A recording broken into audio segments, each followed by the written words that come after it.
Primeira Epístola de João, lá no capítulo 3, Primeira Epístola de João, capítulo 3, e esse vai ser o texto que estaremos meditando nesta noite. Mais uma vez, quero só deixar registrado, tá? Minha gratidão ao Senhor, por esse grande privilégio, ao pastor pela confiança de ceder seu púlpito a nós.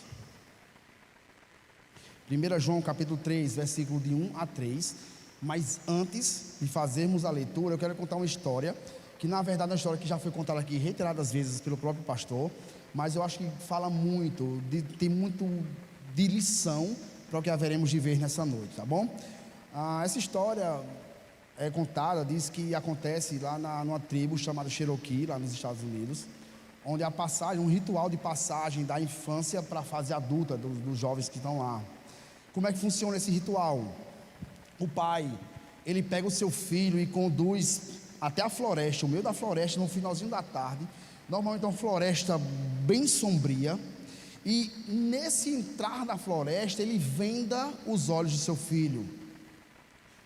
A ideia é que o menino passe a noite inteira naquela floresta, sozinho, na mais absoluta escuridão. E se ele quiser ser aprovado para a próxima etapa de sua vida como adulto, ele não pode remover a sua venda dos seus olhos. Ele também não pode gritar, não pode chorar, não pode pedir socorro. E se ele aguentar passar a noite inteira sem fazer nada disso, ele será considerado como homem. Obviamente essa história tem um pouquinho de EJC aqui, que a gente não pode contar, porque os jovens que passaram por essa experiência não podem contar para os outros, para esses que estão vivenciando aquele momento. Naturalmente, toda criança ou todo pré-adolescente que está sendo conduzido pelo seu pai naquela floresta, ele morre de medo. Isso é óbvio que isso aconteceria.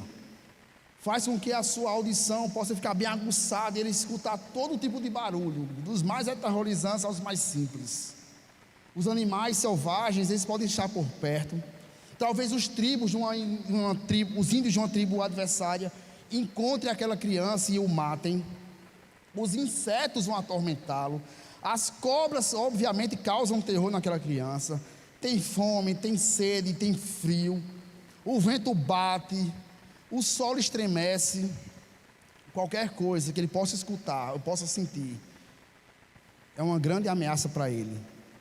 Mas ele não remove a sua venda. Segundo o Cherokee, essa tribo, ela fala que a única maneira de alguém se tornar homem é exatamente essa. Só que o garoto passa a noite, a madrugada inteira, sem tirar a venda. E logo quando o sol aparece, ele remove as vendas dos seus olhos. E ele percebe que o seu pai esteve a noite inteira ao seu lado, cuidando dele, durante toda a noite. Eu acho que essa história vai falar um pouquinho, abre muito, para o que nós vamos meditar nessa noite. Por isso eu te chamo a atenção para o 1 João, capítulo 3, versículo 1 até o 3, que diz o seguinte: a santa e gloriosa palavra do Senhor. Vede que grande amor nos tem concedido o Pai, a ponto de sermos chamados filhos de Deus, e de fato somos filhos de Deus. Por essa razão o mundo não nos conhece, porquanto não o conheceu a Ele mesmo. Amados, agora somos filhos de Deus, e ainda não se manifestou o que haveremos de ser. Sabemos que quando Ele se manifestar, seremos semelhantes a Ele, porque haveremos de vê-lo como Ele é. E assim mesmo se purifica todo o que tem nele. Nele tem esta esperança, assim como Ele é puro. Já oramos, então vamos passar para a palavra aqui, tá? Irmãos, a gente está diante de uma carta, de uma epístola que é muito parecida com os dias atuais. Obviamente, Eclesiastes já dizia isso, né? Que não há nada novo debaixo do sol. Logo dos primeiros séculos da era cristã, principalmente lá na Ásia, o que predominava era a junção de religiões. As práticas religiosas faziam parte do contexto da sociedade. Os símbolos, os rituais, todas as religiões ficavam juntas, exceto, obviamente, os cristãos e os judeus. Isso é um pouco do que nós conhecemos como sendo o ecumenismo. Mas eles não apenas toleravam as religiões todas juntas, mas eles também abraçavam e faziam questão de vivenciar as experiências que essas religiões tinham. É um pouquinho, não sei se você vai lembrar, até alguns anos atrás, pré-pandemia, ainda existia um evento aqui em Campinas chamado Nova Consciência. Não é a consciência cristã, obviamente, mas a Nova Consciência trazia a ideia de união de religiões, o chamado ecumenismo. Só que o que aconteceu lá atrás eram apenas os primeiros passos para um negócio chamado gnosticismo. E o gnosticismo, ele ensinava que, por exemplo, a matéria era má, mas o espírito era bom. E qual é uma das broncas que traz esse tipo de pensamento? Naturalmente, o cerne aqui, eles diziam que, por exemplo, Jesus era um ser divino, mas negavam totalmente a humanidade dele. Diziam que se a matéria é má, como é que Jesus pode assumir o corpo que é mau? Por isso eles diziam, entre outras coisas, que Jesus parecia ser real. Era o que a gente chama de fantasma, por exemplo. Ele era visível, conseguiam ver, mas ninguém poderia tocar nele. Ninguém conseguia tocar nele. Porém, a própria Escritura Sagrada, nos Evangelhos, não somente nos Evangelhos, mas em Atos, nós percebemos que os discípulos, os apóstolos, tocavam em Jesus. Não somente isso, mas, por exemplo, Jesus teve sede, Jesus teve fome, sentiu-se cansado, chorou, e isso é inato a um corpo. Obviamente, ele não era meramente um fantasma. Um outro aspecto do gnosticismo é que eles diziam que o Espírito de Cristo desceu sobre Jesus no seu batismo, mas na hora da crucificação ele se ausentou de Jesus. E se essas coisas obviamente fossem verdades, seria impossível que Deus aceitasse como sacrifício substitutivo e perfeito a vida e morte de Jesus. Fora isso, um outro ensinamento que perdura até os dias de hoje é que o corpo era uma mera prisão da alma. Ainda que um corpo cometesse algum pecado, ele não interferia na salvação da alma, já que a alma era boa. E nós sabemos que, seja pecando uma vez, o que não acontece conosco, seja pecando 1 milhão de vezes, o salário do pecado é a morte. E esses ensinamentos que eu acabei de citar do gnosticismo permeavam a sociedade, e não somente a sociedade, mas também as igrejas daquele período. É por isso que João escreve essa carta, essa epístola, aos seus filhinhos, que é quando ele vai chamar os seus irmãos, por pelo menos 3 razões. A primeira delas é apontar os erros doutrinários que invadiam as igrejas. Se você voltar no capítulo 2, no versículo 26, vai ter exatamente isso, dizendo o seguinte, vocês vão passar aí, acho que vai. Isto que vos acabo de escrever é acerca dos que vos procuram enganar. Então, um dos propósitos da epístola ser escrita por João era exatamente apontar os erros doutrinários. Mas não para simplesmente por aí. Uma outra ideia que João também tinha era firmar os crentes na doutrina, seja no aspecto social, no aspecto moral e até mesmo no aspecto doutrinário, para fortalecer e encorajar os crentes de que de fato Jesus Cristo era o Filho de Deus, e aqueles a quem acreditam em Jesus, depositam sua esperança nele, de fato têm a vida eterna. E aí é exatamente onde a gente chega no capítulo 3, desses 3 primeiros versículos, e está defendendo exatamente isso. E aí eu chamo mais uma vez sua atenção para a leitura do versículo de número 1, e eu até coloquei um tópico, só são 2 pontos na verdade, e daí, não sei se vai passar, onde diz, por amor, Deus nos tornou seus filhos. Esse é o primeiro ponto, nós temos 2 só, tá? Voltando à leitura aqui, o versículo 1 diz o seguinte: vede que grande amor nos tem concedido o Pai, a ponto de sermos chamados filhos de Deus, e de fato somos filhos de Deus. Por essa razão o mundo não nos conhece, porquanto não conheceu a Ele mesmo. Eu não sei você, irmãos, mas para dizer, na experiência como pai, uma das coisas mais maravilhosas que eu posso experimentar, estou experimentando, é de fato ser pai, ou até mesmo ter um pai presente na minha vida. Mas uma das coisas mais espetaculares que nós podemos ter é exatamente o fato de sermos filhos de Deus. E de uns tempos para cá, eu tenho tido como é que eu posso dizer, alguns pensamentos eu quero compartilhar com vocês. Eu estou fazendo uma espécie de correlação da minha relação com o Danilo, meu filho, também assim como Deus para os crentes, Deus para conosco, Deus para mim. Por exemplo, em diversas situações, eu chamo o Danilo está brincando, está vendo alguma coisa no celular, e eu percebo se ele me responde ou não responde. E a maioria das vezes, quando está no celular, ele não responde não, tá? Não somente isso, mas ele me desobedece algumas vezes, é natural, toda criança. Daí eu me pego pensando o seguinte: se eu me estresso quando eu fico, Danilo, estou lhe chamando, rapaz, me escuta. Se eu me estresso por conta disso, eu fico pensando, como será o sentimento de Deus, que nos convoca a fazermos orações a Ele, a mantermos um relacionamento com Ele, e muitas vezes a gente deixa de orar ao Senhor. Como será que fica o coração de Deus nesse tipo de circunstâncias? Como é que fica o coração de Deus quando Ele diz assim, faça uma coisa e a gente não faz, ou eu não faço? Só que quando eu me pego pensando nessas questões, eu disse assim, é melhor parar por aqui, porque se eu começar a fazer essa relação, eu vou enlouquecer. Porque muitas das vezes é exatamente isso que acontece comigo. Porque ao mesmo tempo que Danilo não é tão obediente como eu gostaria que fosse, como o pai, obviamente. Eu também não fui tão obediente assim aos meus pais quando eu era mais novo. Assim também acontece com nós que somos crentes. Mas independente disso, irmãos, nós temos um Pai, o nosso Senhor, que nos ama, Ele nos guia, Ele nos protege, nos conduz e nos abençoa. E ainda que nos momentos de dificuldades da vida, dos problemas que nós temos, as adversidades, ainda que não pareça, Ele sempre esteve conosco. E esse cuidado dele para conosco está baseado no amor dele, que está revelado na Escritura. E nós sabemos, nós como os crentes, sabemos que esse amor dele por nós não está baseado naquilo que fazemos ou deixamos de fazer, mas está alicerçado em Jesus Cristo, naquilo que ele fez, na sua obra, nos seus méritos.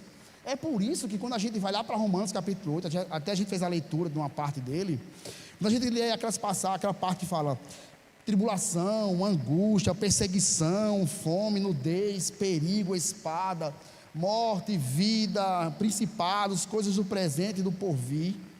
A gente consegue enxergar que no finalzinho do capítulo vai dizer que nada poderá nos separar do amor de Deus que está em Cristo Jesus, e é por essa razão que não existe nenhuma condenação para aqueles que estão unidos a Ele. É um compromisso que Deus estabeleceu, que Ele fez conosco, é um pacto, uma aliança que Ele fez, e obviamente que Ele jamais vai quebrar. Ele não é como a gente que quebra a aliança, os juramentos que nós fazemos. E é um pouquinho disso que João está fazendo aqui nessa passagem. Porque para que você tenha uma ideia, em toda a carta de João, nas 3 cartas, existem 24 vezes em que a palavra permanecer aparece. Só no capítulo 2, capítulo anterior que a gente vai ver, existem 11 vezes. E a ideia de João é fazer com que os crentes pudessem permanecer, tivessem confiança de que permaneceriam firmes em Deus, não porque eles fizeram alguma coisa, mais uma vez falando, mas baseado no amor de Deus para com eles. É por isso que ele chama a atenção dos seus leitores. É como se ele dissesse assim: meu amigo, meu irmão, preste atenção no que eu vou lhe dizer agora. E a palavra vede, que é exatamente a primeira palavra do versículo número 1, no grego, ela dá a ideia de uma exclamação, de um comando, como se alguém de fato dissesse assim: pare tudo o que você está fazendo e observe o que eu vou falar para você agora. Isso é urgente. Hoje em dia, quando a gente quer mandar uma mensagem, por exemplo, de texto, no WhatsApp, sei lá, a gente bota itálico, bota negrito, a gente sublinha, tem essas situações. Coloca em caixa alta quando a gente quer chamar atenção. Porém, o que João está fazendo aqui não é chamando atenção para uma coisa qualquer. O que é que João está fazendo com seus leitores? O que é que ele quer chamar a atenção dos seus leitores? Aí a sequência do versículo 1, na parte B, vai dizer o seguinte, ó: vede que grande amor nos tem concedido o Pai, a ponto de sermos chamados filhos de Deus. A expressão que grande amor, no grego é uma única palavra, e ele tem um significado muito interessante. A expressão que grande amor no grego significava assim: de que país? E óbvio, quando eu estava lendo, estudando, Eu falei, o que tem a ver de que país com isso aqui? Para mim não fez sentido algum a princípio. Mas sabe o que o João estava querendo dizer? É que a maneira de expressar esse amor de Deus para conosco, ela não é deste mundo. É um amor totalmente diferente do amor terreno. É um amor que é estranho, um amor que é diferente do normal. Era como se João dissesse assim: de que país será que veio esse amor? Para nós, hoje em dia, a gente usa algumas expressões para se referir a algumas pessoas que a pessoa não é desse mundo. Por exemplo, para quem gosta, obviamente, aqui a gente tem o rastro, o rastro que a gente bate uma bolinha. E um dos melhores jogadores que já passaram por essa terra é um cara chamado Lionel Messi, um argentino. E normalmente as pessoas, quando falam sobre eles, assim, Messi não é desse mundo, porque ele joga demais. Parece com o Diego Allen. É tipo um ET. O cara de fato não é desse mundo. É algo que não é comum no nosso meio. É algo que nos impressiona. É algo que nos causa impacto. E aí tem um rapaz chamado Harvey Blaney, se ele assim a pronúncia dele, ele vai dizer o seguinte, essa expressão é uma exclamação genuína de perplexidade misturada com gratidão. E eu concordo plenamente com ele, pois não é normal alguém amar outra pessoa conhecendo verdadeiramente quem é de fato aquela pessoa. E outra coisa, sem esperar nada por ela. Irmãos, Deus nos ama com um amor que é impossível descrever com palavras. Romanos capítulo 5, no versículo 8, vai dizer assim, mas Deus prova o seu amor para conosco, pelo fato de Cristo ter morrido por nós. Até aí está ótimo. Mas ele continua, sendo nós ainda pecadores. Eu não sei você, mas como pai, eu vou ser muito honesto aqui, tá, irmãos? Eu não teria coragem de oferecer o meu filho Danilo, o meu único filho Danilo, em sacrifício por um monte de gente como eu mesmo. Eu olho para tudo isso e penso, eu não sacrificaria o meu filho por amor a esses homens. Eu não sei se você teria essa coragem. E é por isso que esse amor é tão espetacular. Percebam que quando um filho nasce, é obviamente que o pai e a mãe, eles amam incondicionalmente, até porque é um filho do seu filho, é um filho, é sangue do seu sangue. E aconteça o que acontecer, ele vai amar. Mas não sei se vocês já tiveram, por exemplo, a oportunidade de vivenciar, de ter pessoas por perto que adotaram crianças. Eu estava lendo um tempo desse atrás um blog de um pastor chamado Carlos Mendes, eu não sei nem que igreja ele é, mas ele estava contando a sua experiência com a adoção de criança. Ele não conseguia ter filho, não conseguia engravidar juntamente com sua esposa. E obviamente ele conta lá no blog que os questionamentos, as dúvidas começaram a permear o seu coração. E os questionamentos, por que Deus está fazendo isso comigo, aquelas coisas todas. Só que ele chegou a um ponto e não aguentava mais o sofrimento. E aí ele decidiu de fato adotar uma criança. E ele conta na história lá, no seu relato, que alguns irmãos da igreja começaram a dizer a ele: pastor, você é pastor, não confia em Deus, que tipo de pastor é esse? Coisas dessa natureza. Outros ainda chegavam perto dele e falavam que contavam casos de pais que adotaram filhos e seus filhos mataram seus pais, os filhos adotivos mataram seus pais. Ou seja, amedrontando obviamente aquele homem, aquela mulher. Mas é bem verdade que a gente entende, pelo menos num consenso muito grande, que os filhos, quando são adotados, eles parece que não são filhos verdadeiros. A gente tem um pouco disso aí, né? Parece ser um filho meio estranho, meio torto. A gente não considera, pelo menos não entende assim, é um mero filho de criação, um filho de segunda categoria. E aí o pastor Carlos Mendes, ele conta que uma certa vez recebeu uma ligação da vara da infância de uma mulher, dizendo que tinha um menino, apareceu um menino para adoção. Só que ela já disse logo: tem uma criança aqui de 5 anos de idade, mas ele tem um problema na fala. E aí o pastor, obviamente, não viu problema naquilo aí, e foi se encontrar com essa mulher, juntamente com sua esposa. Só que quando ele chega lá, na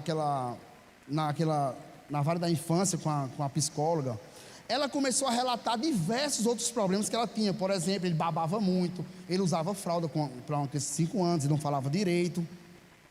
Também ela apresentou para ele um histórico de uma família biológica muito complicada e outras 4 tentativas de adoção daquela criança, todas frustradas. Só que, obviamente, ao ouvir aquilo ali, para qualquer ser humano normal, e aí me entenda o que eu estou querendo dizer, qualquer ser humano normal, ao ouvir aqueles relatos, isso faria com que a pessoa se afastasse daquela criança. Quem é que adotaria uma criança com esse monte de problemas? Obviamente, só alguém realmente que estivesse disposto a amá-lo assim como ele era. E aí eu quero fazer um contraponto com a nossa realidade, porque foi isso que aconteceu conosco. Quando a gente olha para nós mesmos, a gente olha para a sociedade como um todo, a gente encontra o que Paulo vai escrever lá em Romanos capítulo 29 até o 32, quando ele vai dizer que nós sem Cristo, nós somos, aqueles que não são em Cristo são cheios de toda injustiça, malícia, avareza e maldade, possuídos de inveja, homicídio, contenda, dolo e malignidade, sendo difamadores, caluniadores, aborrecidos de Deus, insolentes, soberbos, presunçosos, inventores de males, desobedientes aos pais, insensatos, pérfidos, sem afeição natural e sem misericórdia. Ora, conhecendo eles a sentença de Deus de que são passíveis de morte os que tais coisas praticam, e não somente as fazem, mas também aprovam os que assim procedem. Meu irmão, a salvação foi pela graça de Deus. A beleza da salvação é exatamente essa, que foi de graça que o Senhor nos concedeu. É um Deus santo, salvando e tornando filhos por adoção, pessoas que não merecem. Nós que éramos inimigos de Deus, agora somos pessoas regeneradas e transformadas, por causa de um amor que é inexplicável com quem nos amou. E Ele nos amou antes que nós o amássemos. Mas sabe o que é muito destacável, por assim dizer, nisso tudo? Em muitas situações, quando a gente está, para quem é recém-casado, vai escutar muitas vezes isso, hoje já escuta, né? É de que, tenha filho, vai alegrar o seu ambiente do lar, vai ser uma bênção na sua vida. Você vai preencher os seus corações, vai trazer cor ao seu lar, vai preencher a casa, como já falei. Só que quando a gente observa para Deus, não tem essa possibilidade de preencher Deus, porque Deus é um ser totalmente independente, e esse é um dos atributos do Senhor. Além da independência, Ele é autossuficiente, Ele não precisa de nada, nem de ninguém que possa completar o seu ser, ou até mesmo deixá-lo mais feliz. Como diz o John Piper, Ele é e sempre foi satisfeito em si mesmo. Ele não depende de mim para ser mais Deus, não depende dos apóstolos, não dependeu dos apóstolos para ser mais Deus. Nada pode acrescentar o seu ser. E a pergunta que não quer calar é: como é que Deus, que é um ser independente, totalmente satisfeito em si mesmo, que não precisa de ninguém, absolutamente ninguém, Ele resolve nos adotar como filhos, e ainda que sejamos imperfeitos? A resposta é muito simples: por causa do amor com que nos amou. 1 João capítulo 4, versículo 10, no próximo capítulo, diz o seguinte: nisto consiste o amor, não em que nós tenhamos amado a Deus, mas em que Ele nos amou e enviou seu Filho como propiciação pelos nossos pecados. Esse amor, ele não é estimulado, não foi criado por aquilo que a gente faz, deixa de fazer, por aquilo que a gente pensa, deixa de pensar, por aquilo que a gente deseja ou deixa de desejar, porque a gente serve a Ele ou porque a gente deixa de servir, seja pregando, tocando, recepcionando, seja lá o que for. Mas é um amor que não tem medidas. E aí eu quero que você abra, dê um pulinho lá em Romanos, e tem uma passagem que é muito interessante, que fala um pouquinho sobre essas questões. Romanos capítulo 9, versículo 6, isso, obrigado, Manazinho. Versículo 6 até o 16, depois 20 e 21.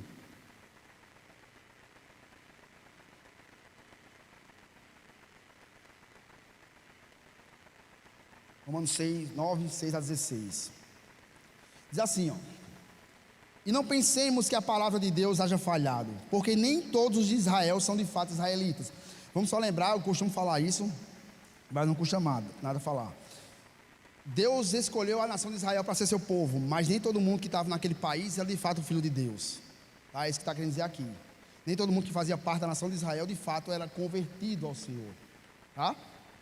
Ele continua: nem por serem descendentes de Abraão são todos seus filhos, exatamente porque não é pela descendência, tá? Mas em Isaque será chamada a tua descendência, isto é, estes filhos de Deus não são propriamente os da carne, mas devem ser considerados como descendência os filhos da promessa, porque a palavra da promessa é esta: por esse tempo virei e Sara terá um filho, e não somente ela, mas também Rebeca ao conceber de um só, Isaque, o nosso pai. Versículo 11: e ainda não eram os gêmeos nascidos, nem tinham praticado o bem ou o mal, para que o propósito de Deus quanto à eleição prevalecesse, não por obras, mas por aquele que chama.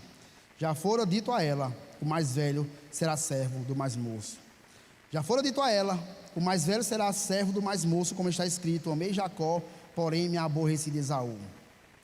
Esse é uma das grandes discussões que existe na teologia, que não deveria ser de teologia, na questão de eleição e livre-arbítrio, por assim dizer. E algumas pessoas vão dizer assim, que é injustiça que Deus eleja alguns e condene a outros. Aí ele continua no versículo 14: que diremos, pois, existe injustiça da parte de Deus em eleger alguns e outros não? Aí ele vai dizer: de modo nenhum. Versículo 15: pois ele diz a Moisés: terei misericórdia de quem me aprover ter misericórdia, e compadecer-me-ei de quem me aprover ter compaixão. Assim não depende, pois não depende de quem quer ou de quem corre, mas de usar Deus a sua misericórdia.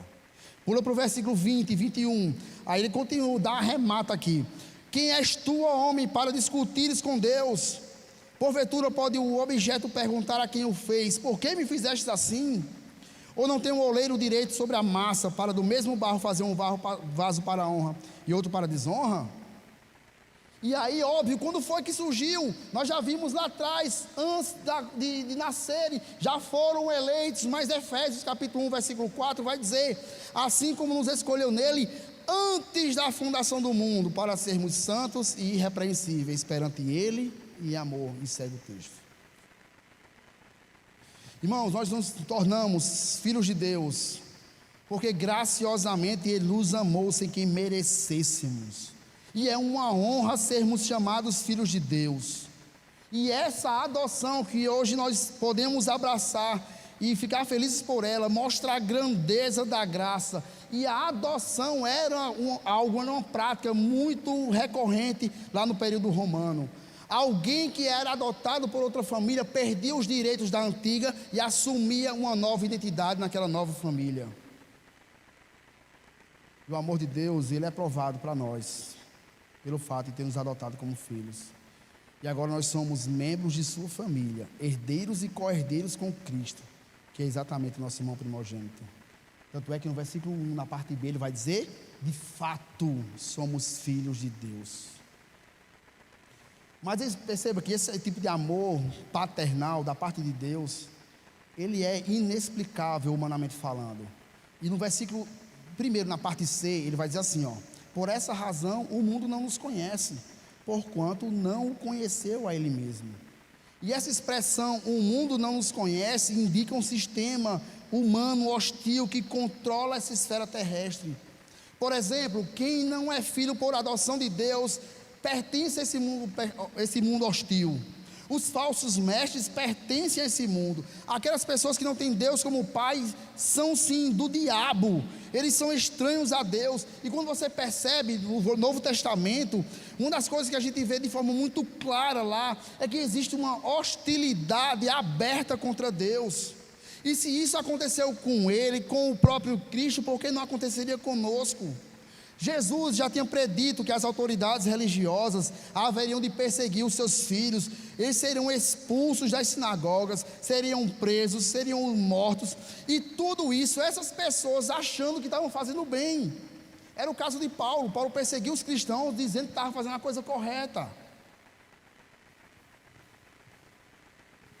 As pessoas lá de fora, Deus não se revela a essas pessoas. Deus é desconhecido para essas pessoas, porque eles não vivem exatamente esse relacionamento com Deus.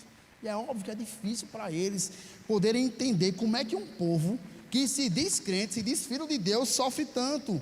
E apesar dos sofrimentos, continua glorificando a Deus. E até mesmo em alguns casos, dizendo assim: onde é que está teu Deus? Tu não é crente, como é que está sofrendo?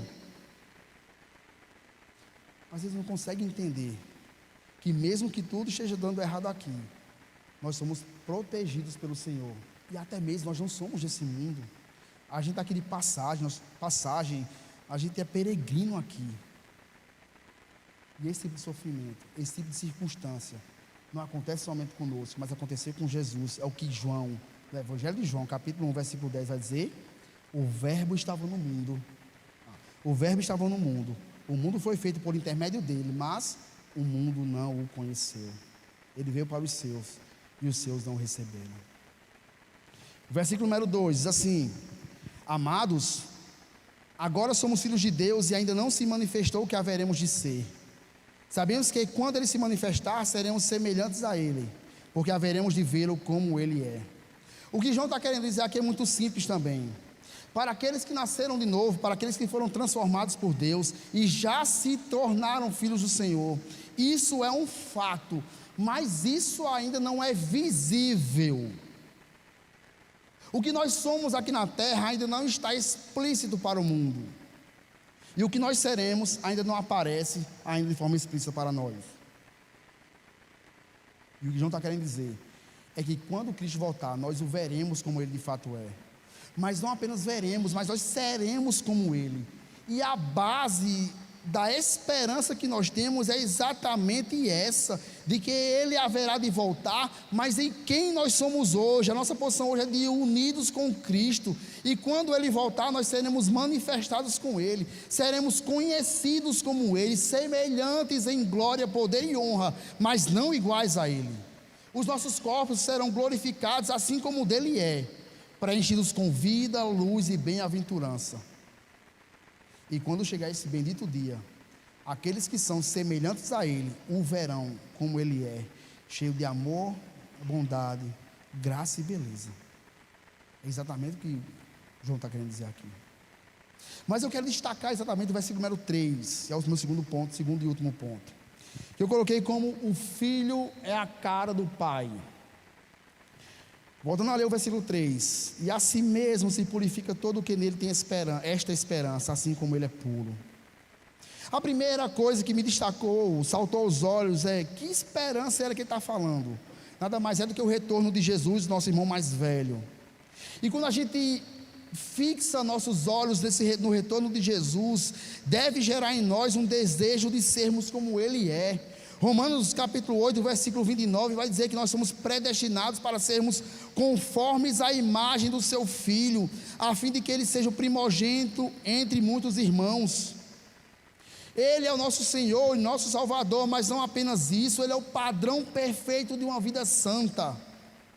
Irmãos, não é difícil nós encontrarmos crianças que são idênticas ou até mesmo parecidas com seus pais, seja na forma de falar, seja na forma de se expressar, seja na forma de se vestir, na forma de se comportar. Não é difícil, por exemplo, a gente vê muita coisa na internet, e crianças, imagens de crianças com seus pais, com o rosto cheio de barba, fazendo a barba com seu pai, para mostrar que está bem parecido. Às vezes usando gravatas iguais, vestimentas da profissão. Às vezes os filhos gostam de assistir as mesmas coisas que o pai gosta, seja na TV, seja no YouTube. Às vezes gostam do mesmo time de futebol. Às vezes são muito parecidos na maneira como tratam as pessoas. Outros ainda carregam a cor do cabelo, a cor dos olhos, a personalidade, que quando a gente observa, assim, não tem como errar, fulano é filho de fulano.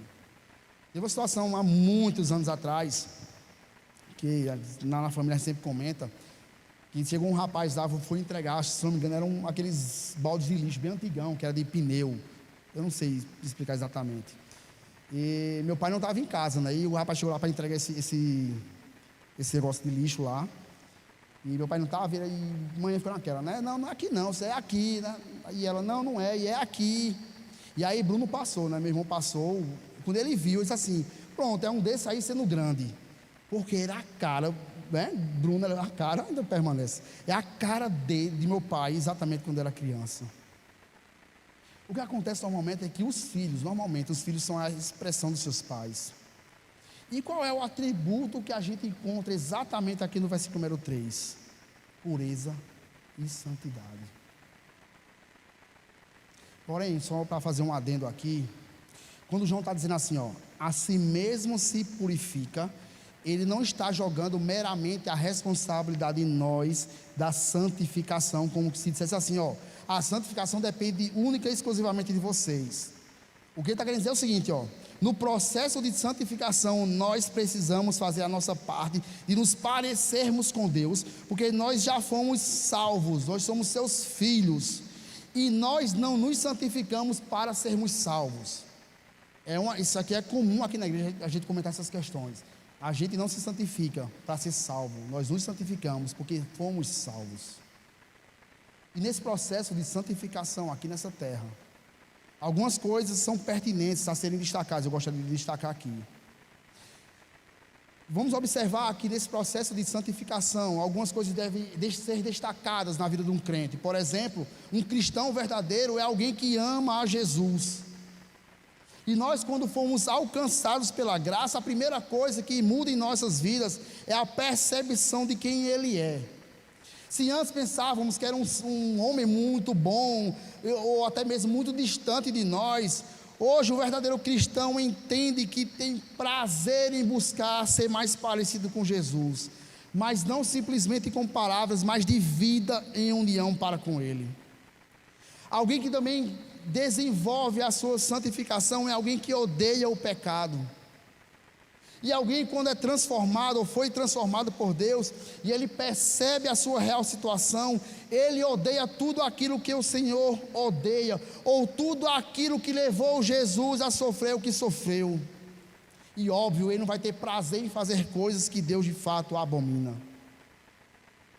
Terceira coisa, alguém que de fato busca a sua santificação é alguém que ama a palavra de Deus.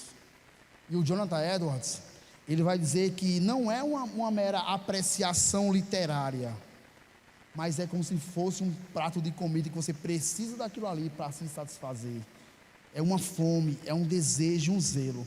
Mas quando isso acontece, é porque é o Espírito Santo fazendo isso conosco. A leitura, a meditação, ela torna-se algo prazeroso. E obviamente nós temos coisas que nós fazemos na nossa vida que é muito prazerosa. Eu gosto mais de comer lasanha, por exemplo. Eu amo demais. Você deve ter as suas. O prazer de ler a palavra é exatamente, deve ser na verdade, muito maior do que isso. Salmo 1 vai dizer exatamente isso. Ter prazer nela e medita nela, de dia e de noite, como de fato é um prato de comida.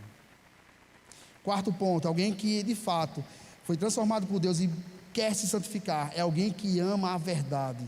E esse amor não se estende somente a amor pelas coisas de Deus, mas quando a gente reconhece que o que Deus fez por nós em nossos corações, nos dando discernimento sobre Deus, sobre vida, sobre morte e pecado, e que um dia nós prestaremos contas a Deus de tudo o que fizemos aqui, e que o Espírito Santo é quem opera em nós, nós amamos a verdade. Nós queremos nos parecer cada vez mais com Jesus Cristo. E o quinto ponto, alguém que quer se santificar, alguém que se santifica, é alguém que ama os crentes. A verdadeira comunhão faz com que haja união e comunhão com os irmãos. Mas não é uma comunhão, uma união fajuta, falsa, mas é desejar a felicidade dos outros, é vibrar com as conquistas dos outros, é vibrar com a felicidade dos outros, é ver que o meu irmão está crescendo em maturidade, é se alegrar com ele, é ficar triste quando ele estiver triste também. E eles fazem isso, os crentes fazem isso porque reconhecem que a graça foi derramada sobre eles. Irmãos, e essas coisas que eu acabei de destacar aqui, esses 5 pontos, elas podem ser cultivadas por nossas vidas através dos meios de graça que Deus deixou para nós. Os meios de graça, como nós já estudamos e sabemos cabo a rabo aqui na igreja, são os recursos que Deus deixou para que pudéssemos usar e sermos edificados e fortalecidos por eles. Leitura, oração, meditação, culto, batismo, comunhão, boas leituras, boas amizades, porque são essas coisas que fortalecem a vida do cristão. Então o que João está querendo fazer para a gente despertar nos seus leitores, assim como nós também, é que a obediência e os usos dos meios de graça são essenciais para a purificação e a santidade. Com qual finalidade? Sermos parecidos com Cristo, que é exatamente a revelação do Pai. Eu não sei se eu coloquei aqui, texto de 2 Coríntios, tá, mas não precisa abrir não, eu vou ler aqui. E todos nós, como o rosto desvendado, contemplando como por espelho a glória do Senhor, somos transformados de glória em glória, na sua própria imagem, como pelo Senhor, o Espírito. Nós já estamos posicionados como santos em Deus, mas no processo de purificação e santidade, devemos buscar ser parecidos com Ele cada vez mais. Tanto é que no sentido da palavra pureza aqui no texto, traz a ideia de dedicar-se, que é a ideia de alguém que foi separado de sua vida comum, para servir exatamente ao Senhor, não relacionado ao ministério, nada a ver com isso, mas alguém que foi separado de sua vida comum, para servir ao Senhor. E óbvio, João não perdeu de vista o que estava falando com os gnósticos. Ele estava exatamente contrapondo o que os gnósticos falavam, porque diziam que a alma era pura e estava presa num corpo corrupto. Então, se isso acontecia, podia pecar à vontade, que a nossa alma, a alma deles, haveria de ser salva. E o que João está dizendo aqui é: vocês precisam se purificar, porque vocês são filhos do Pai Celestial, e por essa razão precisam ser parecidos com Ele. E se vocês são filhos de Deus, precisam se abster de qualquer contaminação e de qualquer coisa que não revele o caráter de Deus. Todo aquele que foi nascido de novo precisa, não é nem deve, precisa buscar a pureza maior possível. Precisa se afastar das coisas que Deus odeia. É uma das coisas que eu acho muito interessante. Paul Washer, então uma citação dele, eu coloquei aqui, que é muito interessante. Ele diz assim, muitas das coisas que a gente ama fazer, Deus odeia. Você sabia disso? Eu estou lendo, mas estou falando para mim também, tá? A gente ora por avivamento, a gente vai para reunião de jovens, e a gente quer que Deus mova, mas antes disso, a gente assiste programas na TV que Deus absolutamente abomina, e a gente ainda se pergunta por que o Espírito Santo não se move, e porque a gente tem que criar falso fogo e uma falsa empolgação, pois Deus não está lá. Pegando o gancho do que ele falou nisso aí, em outros momentos também, a gente, obviamente, a gente assiste programas que Deus odeia. Muitas vezes nós usamos roupas que Deus odeia, nós agimos como o mundo, nós temos a mesma aparência, o mesmo cheiro que o mundo, porque nós fazemos as mesmas coisas que eles fazem. Nós precisamos buscar a santidade e a pureza, não é simplesmente porque Deus nos ordena, mas é que a nossa nova natureza nos conduz a isso. E uma das coisas mais fáceis de perceber, quando a gente olha para o passado, nos primeiros passos de conversão, a gente tem um fervor tão especial, tão maravilhoso, que costumeiramente é falado de primeiro amor. A gente tinha um zelo para com o Senhor que era muito grande, a gente amava o Senhor, a gente tinha uma devoção ao Senhor, e essa é a leitura da palavra, a gente tinha um desejo de se santificar, mas parece que isso muitas vezes já passou das nossas vidas. E nós sabemos que Deus é santo e puro, e nós sabemos que fomos chamados para isso, mas a gente muitas vezes quer se rebelar contra Ele, nós não queremos ser igual ao nosso Pai, a gente quer ter nossa independência, nós queremos ser autossuficientes. E o que é que um pai ou uma mãe costuma fazer quando o seu filho é desobediente? Normalmente a gente diz assim: você já me viu fazendo isso alguma vez na vida? Por que você está fazendo isso? Ou, eu já lhe disse 1 milhão de vezes, centenas de vezes, que não é para fazer isso, meu filho ou minha filha. Ou, de novo? Só que quando chega no limite, a gente não apenas briga e reclama, a gente começa a colocar de castigo, para dar um freio. A gente às vezes proíbe de fazer o que ele mais gosta, tira dele coisas que eles mais gostam de fazer, ou até mesmo de usar. Para quem é pai aqui, obviamente, quando a gente faz isso, é para o mal deles? É óbvio que não é. Nós fazemos isso porque nós queremos nossos filhos parecidos com o Senhor e conosco também, obviamente. Nós somos homens de caráter, nós queremos que nossos filhos tenham caráter também. E é assim que Deus faz conosco. Tem um texto de Hebreus que eu acho fantástico sobre isso. Mas nós vamos botar aí a referência. Vamos dar um pulinho lá? Hebreus capítulo 12, versículo 4 até o 10. Nessa passagem ele vai falar muito claro sobre isso. Se nós não gostamos, se nossos filhos nos desobedecem, vamos ver como é que Deus costuma tratar com seus filhos. Hebreus capítulo 12, versículo 4 até o 10, diz o seguinte a palavra de Deus: Ora, na vossa luta contra o pecado, ainda não tendes resistido até o sangue, e estáis esquecidos da exortação que, como a filhos, discorre convosco. Filho meu, não menosprezes a correção que vem do Senhor, nem desmaies quando por ele és reprovado, porque o Senhor corrige a quem ama e açoita a todo filho a quem recebe. É para a disciplina que perseverais. Deus vos trata como filhos. Pois que filho há que o pai não corrige? Mas se estáis sem correção, de que todos se têm tornado participantes, logo sois bastardos e não filhos. Além disso, tínhamos os nossos pais segundo a carne que nos corrigiam e o respeitávamos. Não havemos de estar em muito maior submissão ao Pai espiritual e então viveremos? Pois eles nos corrigiam por pouco tempo, segundo melhor lhes parecia. Deus, porém, nos disciplina para aproveitamento, a fim de sermos participantes da sua santidade. É por isso, os mais antigos vão entender o que eu quero dizer agora.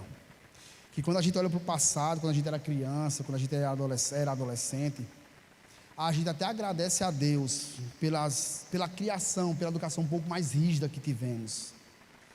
Em alguns casos, pode até ter passado do limite, é bem verdade isso. Mas hoje a gente observa como pais, e nós entendemos o que eles fizeram lá atrás. Foi para que nós pudéssemos ser filhos ou filhas honradas, parecido com eles. E é assim que nós queremos que nossos filhos sejam também. Por isso, irmãos, nada mais justo, nada mais salutar do que reconhecer e agradecer pelo glorioso privilégio de sermos filhos do Pai Celestial. Ele tem sido tão bondoso conosco, Ele tem sido tão gracioso conosco, tão cuidadoso, misericordioso, amoroso. Por que não buscarmos ser parecidos com Ele cada dia mais em nossas vidas? Vamos orar nesse instante. Oh Deus, ao falar essas palavras que falamos ao longo dessa noite, é óbvio que passa um filme na cabeça. Como eu falei anteriormente, e às vezes eu vejo o meu próprio filho com algumas atitudes que não são legais, não são boas, muitas vezes de desobediência, e acho no maior direito de fazer, de reclamar, de brigar. Mas quando eu faço análise da maneira como eu tenho vivido, muitas vezes é muito pior do que o meu próprio filho tem feito comigo. Ó Senhor, tem misericórdia, Deus, tem misericórdia, porque muitas vezes eu não dou ouvidos à tua palavra, não te busco em oração, eu não quero saber muitas vezes da comunhão com os irmãos, coisas que exatamente fazem com que nós possamos, eu possa esfriar na caminhada. Mas como é bom, Senhor, ainda que levemos um puxão de orelha, como é bom poder ler uma palavra como essa, uma passagem como essa, e observar que o Senhor se preocupa com os teus filhos. O Senhor nos adverte, o Senhor nos castiga, o Senhor nos disciplina. Quando nós vacilamos no nosso caminhar. Senhor, nos dá graça. Nos parecermos cada vez mais contigo. Termos amor pela tua palavra, como foi falado. Buscarmos o Senhor em oração. Conversarmos mesmo com o Senhor. Sem aquela formalidade que muitas vezes escutamos e vemos por aí. Bater um papo contigo, Senhor. Com todo respeito, óbvio, com todo temor e tremor.